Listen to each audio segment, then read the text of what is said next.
Dog whistling is a technique that hate groups use to send a message that's not going to provoke too strong a reaction from people who haven't been radicalized, but also for those who know the full meaning, it sends a stronger message. And so it builds solidarity between people in a hate movement. A good example of it is ways that get around moderation. If you don't want to be explicitly hateful towards a group, then you may use a coded term. So one of the most common dog whistles that's encountered is globalist.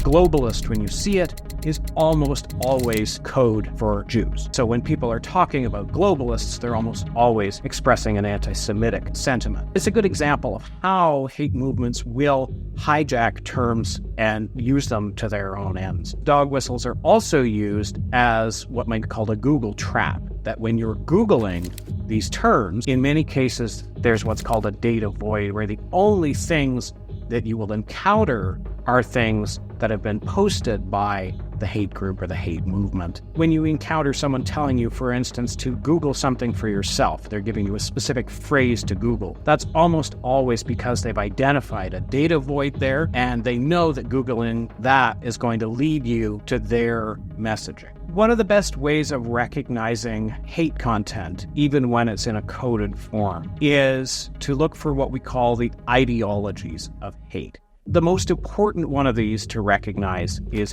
othering, where you are identifying a specific group and you are identifying it and defining it as inherently other to the in-group.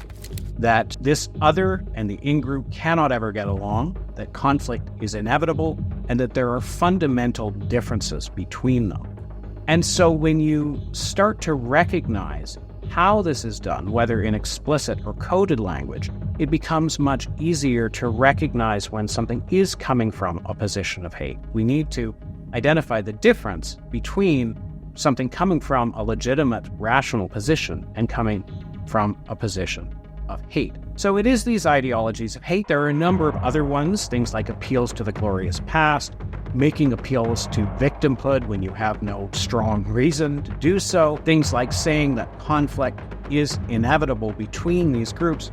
These are some of the things that let us recognize hate content and let us recognize propaganda that may not necessarily be mis or disinformation in the classic sense, in that it's often not making a factual claim. I don't think it's inevitable that we other people when we recognize that othering serves the purposes of people who are trying to radicalize us, who are trying to turn us against one another.